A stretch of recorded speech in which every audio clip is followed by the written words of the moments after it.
Well, with the cult fully revealed, American Horror Story Cult kicks things into high gear with another great episode. Don't change the channel, don't touch that dial. We got it all on UHF. Take off your sneakers.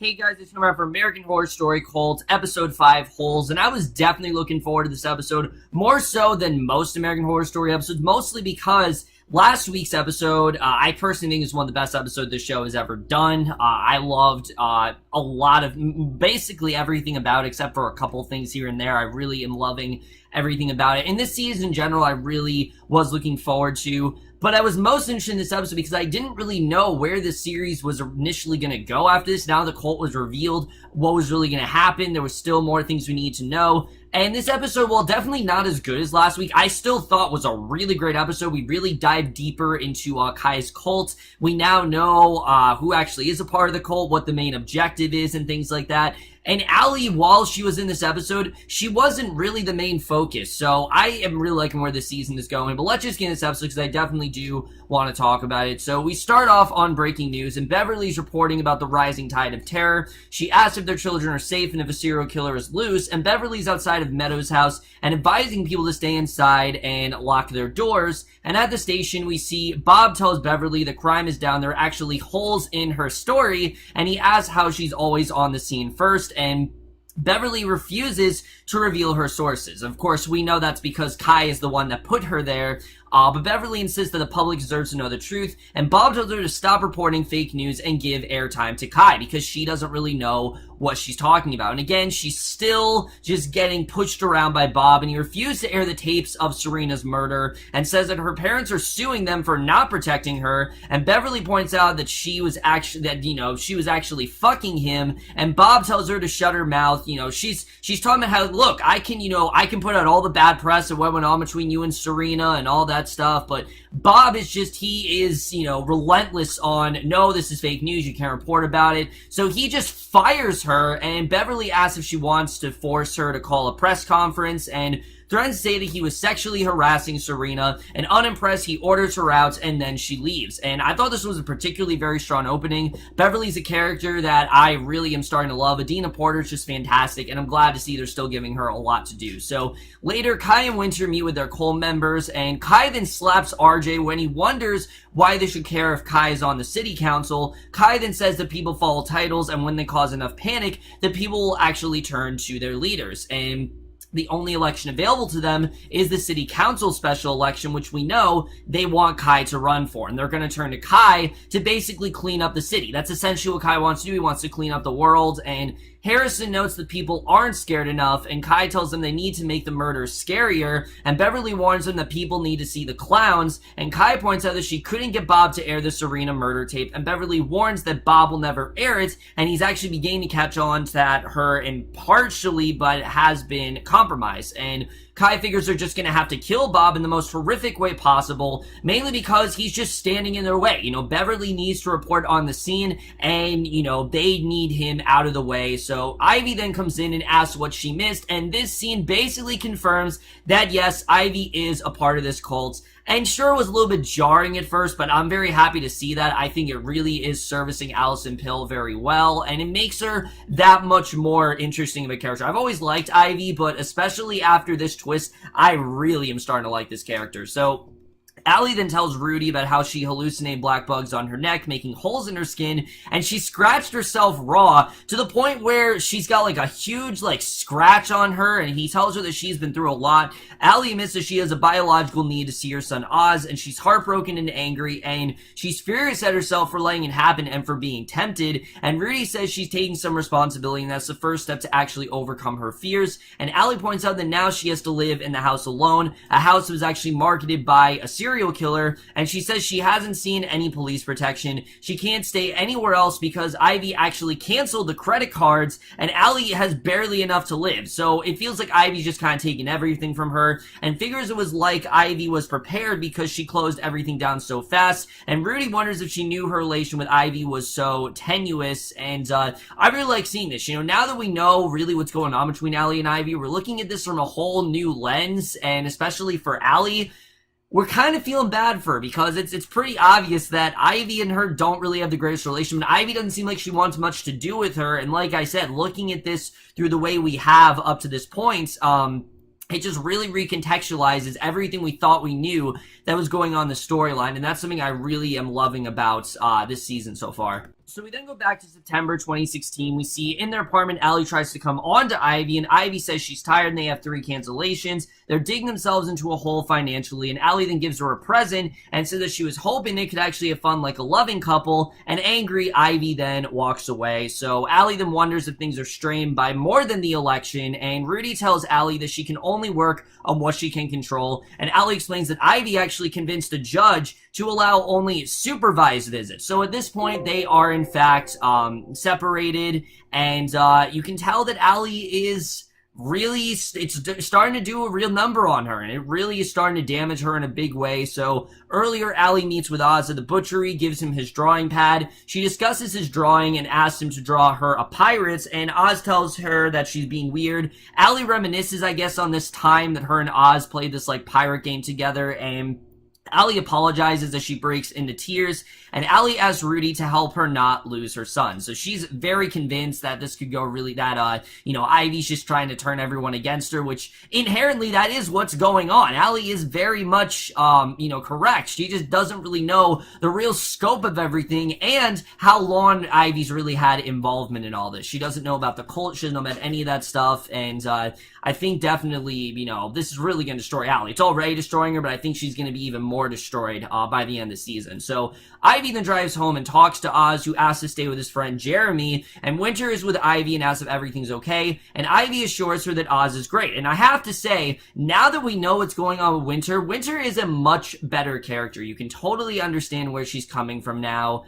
And Ivy says that Oz asks if Winter's going to be his third mother, and Winter tells her that Oz had to find the video. She warns that things are going to get real and that they're actually taking radical action. So it turns out, yes, they did deliberately plant this video, again, as an excuse for Ivy to get out of that house and for her to basically, be part of this cult full time and find a way to separate herself from Allie, which makes a lot more sense now, because before I was like, alright, why was Winter coming on to Allie? Now it makes a lot of sense. This was the plan all along, and Ivy says that she's ready. She hates the country, and she hates Allie for letting it happen. She promises that she will do whatever it takes to make the world a better place for Oz, even if she has to burn it all down. And honestly, I believe it. I believe that she would just destroy everything just to protect Oz and make sure that she can be with Oz. I mean, again, it makes Ivy look really psycho, but that's really what she is. This is not a woman who, up to this point, we thought that she was the good one. Like, she was the radical one. But no, that's not the case at all. She actually is very mad at the world. She's taking much more violent sort of actions, and she'll do anything she can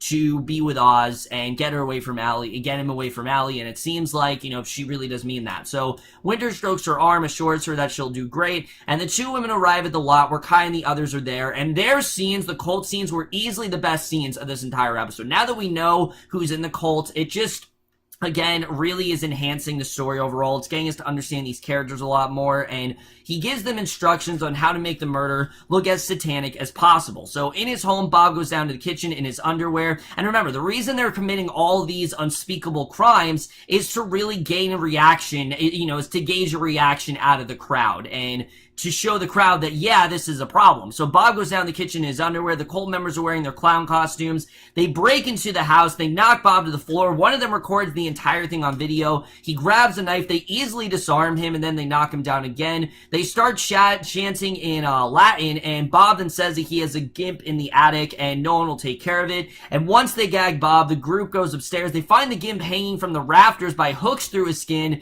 and Kai tells them to actually kill the gimp. They stab him in the chest where the the others hesitate. The hooks then pull free. Ivy runs to the bathroom gagging. Winter goes after her and reassures her, and the Colt then brings Bob up and shows him the Gimp's body. They chant, and then Kai actually guts Bob. He hands the knife to the others. They all stab Bob. Beverly removes her mask, drives an axe into Bob's head, and essentially that is how Bob died. I honestly felt very satisfied for Beverly. You could tell this is something she's wanted to happen for a long time now. I don't think she ever, literally meant to kill Bob, but I think she's always kind of dreamt of, she's always kind of fantasized about something like this happening, and with Bob now out of the way, Beverly has no one else really to stop her from being in the spotlight, and I definitely did like seeing that. So later, Beverly reports about Bob's death. She says that she received an email with the footage of the murder and advises viewers to turn the channel if they're squeamish. So later, Beverly and Kai go to the butchery. Kai says that Beverly was the only one who impressed him, and the others asked too many questions. And Beverly says they can bring them to heel by going after the weakest link. And this whole thing between Beverly and Kai, I don't buy it. And I'll tell you why I don't buy it. As we know, Kai uses the one thing that makes all of them feel important, and then he uses that to his advantage. So I don't know if Kai really feels this way about Beverly, or if he's just trying to encourage and motivate her so she'll get that rage back in her. Because we know the thing that draws Kai to these people is the rage. That's the thing that they want, the rage, the can-do attitude. That's what Kai really wants. He doesn't seem to care about them, their respective personalities. He's just using it to their advantage, and I think that's very much what he's doing here. So we cut to 5 weeks ago. The Colt gets ready to get the coffins ready for when Rosie and Mark arrive, and when the couple arrives, the Colt then seals them in the coffins. They spray paint a smiley face on the wall, and once they're done, Meadow wonders how long they're going to have to leave them in there. RJ wants to leave them out as well, and Beverly tells him to stop being a bitch, and I thought this was a really good scene. You can understand now what's really going on, and we also kind of understand why the clowns haven't been that scary at this point because of the fact that, they just weren't, and I definitely did like seeing that. But Beverly says that RJ's weakness is a cancer, and Kai tells her they need to cut it out. So basically, RJ's the next person that they have to cut out because he can't have any weakness in him. These people need to be ruthless. They need to be cutthroats, and RJ basically isn't. So Allie makes her bed. She looks at the photo of her family. She hears a car door close outside, looks through the window. Harrison then drags a heavy bag into the house through the garage. He then kisses Samuels, and Allie goes over, finds a shallow grave in the backyard. Bottom of it looks up and begs Allie to help her. So that was a very strange scene. The fact that he just kissed Samuels, I don't know if they've been in a thing, but a door inside closes. Allie moves off before Harrison and Samuel sees her. She goes in the house and locks the doors. They turn off the lights. Allie then calls 911 and is put on hold. She then calls Ivy, begs her to come to the house, saying that Harrison's actually going to kill Meadow, and Ivy tells her that she can't deal with it. Someone pounds on the front door. The pounding stops. Allie tells Ivy that she thought she left.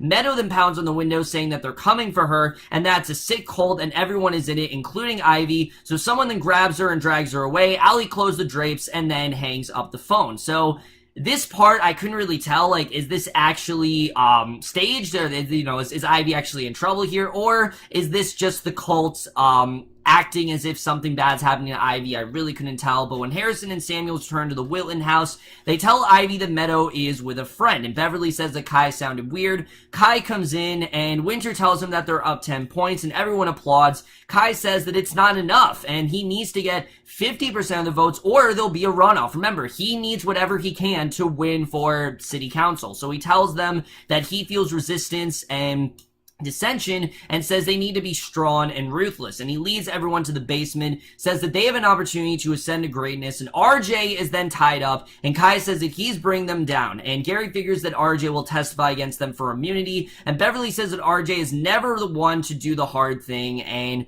that's why they need to take him out, because he's just not good enough for them, and he's expendable. And Kai then gives a nail gun to Ivy, says she ran away when they were killing Bob, and she can make it up to them by going first. And I got the sense that this is Kai basically telling her, you either kill this son of a bitch or you're gonna be the next one. So that's kind of how I saw it, because Kai sees these people as expendable. He uses them until, they don't want to be used anymore. So I think, he's kind of telling Ivy that she might be next, but he tells her to kill him with the first shot and put RJ out of his misery before they take turns. And when Ivy says she can, Kai asks if she's with them or not. And after moments, she takes the nail gun, puts it to RJ's head. She apologizes and fires, showing that yes, there is a bit of humanity in her. And I definitely did like seeing that. She's not completely heartless. Harrison then goes next. Each of them fire the nail gun, but RJ's actually still alive. Kai says they've all proven their loyalty. He fires a nail into RJ's medulla oblongata, finishing him off, and basically, like I said, he was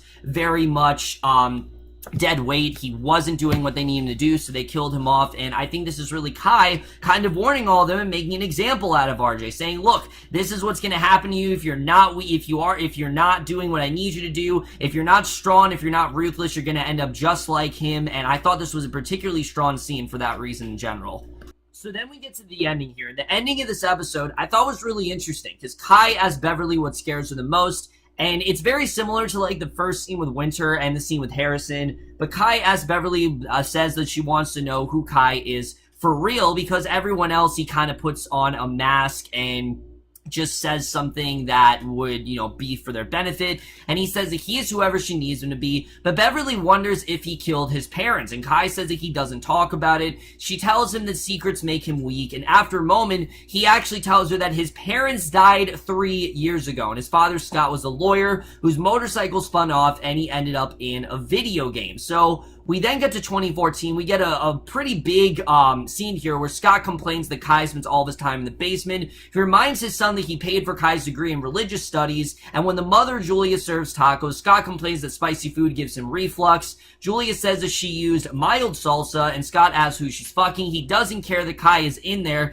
And later, Kai then sits in his basement. He hears his parents shouting at each other. There's a gunshot, and he runs to investigate. A second shot then rings out, and Kai actually finds his father holding his bleeding stomach. Julia says the only way out, shoots herself in the head, and his parents just died right then and there. She killed him, and then she killed herself, and Kai then calls his brother, and this reveal was incredible. His brother turns out to be Rudy. Yes, Rudy is actually his brother, and asks what they do. Rudy says they'll cover them in lime to cover the smell. They'll decompose over time. Kai complains it's disrespectful, but Rudy reminds him that Winter actually just started college and he's starting his practice, and the government will take 40% of the $1 million insurance payment that Scott got his accident. And Rudy doesn't want to explain to new clients why their parents killed each other and holds out his little finger, and after a moment Kai takes it with his own. They cover over the bodies, they lock the bedroom door, and when Winter comes back for Thanksgiving, Kai shows her their parents' bodies. When she threatens to turn them both in, Kai asks who will pay for her college tuition. He says the beginning of something special and they're free. So I am assuming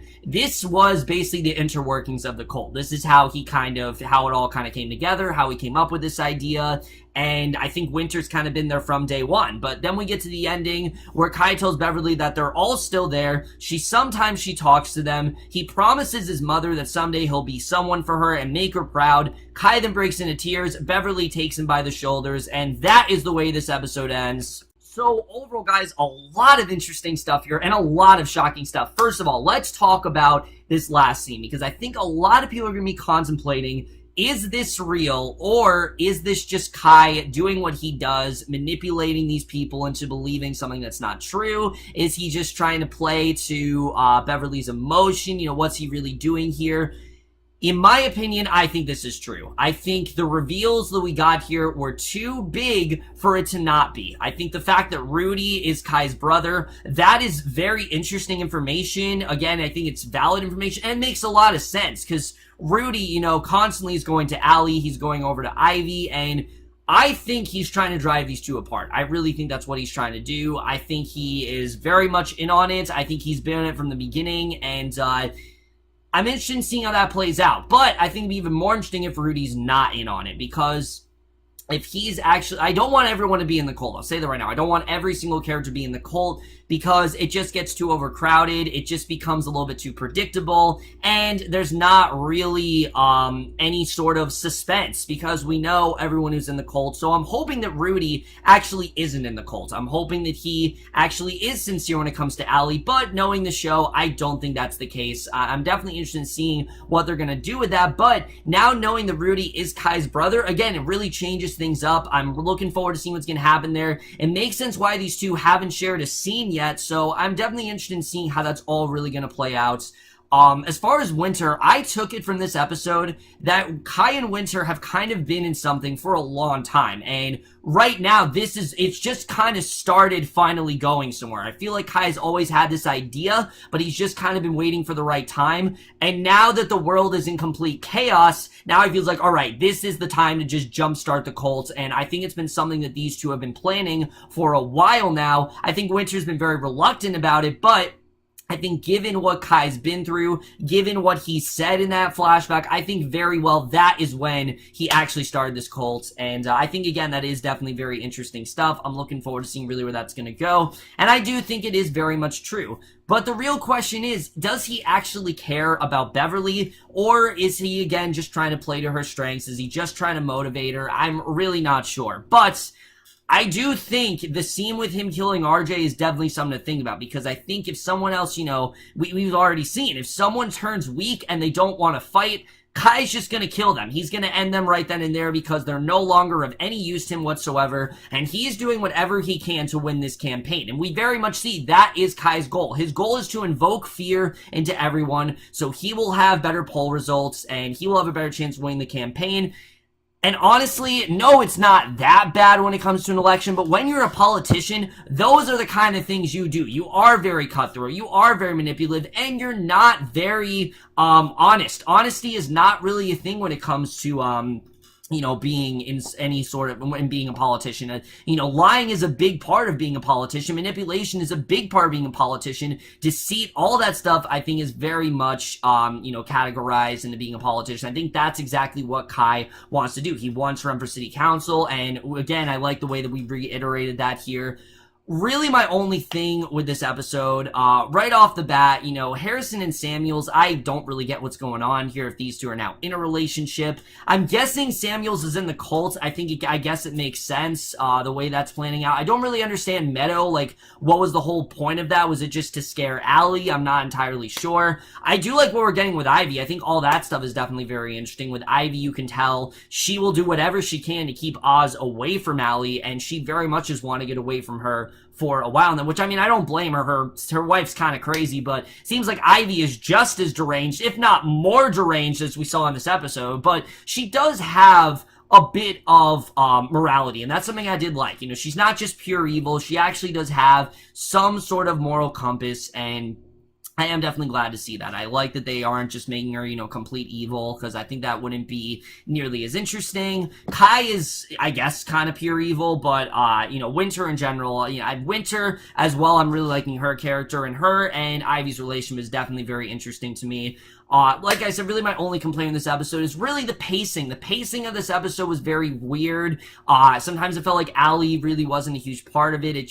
The pacing wasn't the best that it's been. But other than that, guys, I really did enjoy this episode. We got a lot of useful information in here. We got a lot more insight on the cult. And I think moving forward, this is going to be a very fantastic season. I'm definitely looking forward to seeing where the rest of the season does go. And I am going to give American Horror Story Cult Episode 5 Holes a B+. So what were guys doing this episode of American Horror Story Cult? Let us guys thought this episode overall. Left your thoughts in. I really am enjoying this season, as you guys know. But that's my review. Hope you enjoyed it. We'll see you guys in my next video, which, guys, stay up to date because Adam Haskell and I will be continuing our Chucky reviews throughout the next 2 days. So definitely look forward to that. And I will see you guys for whatever my next video will be. Okay, bye.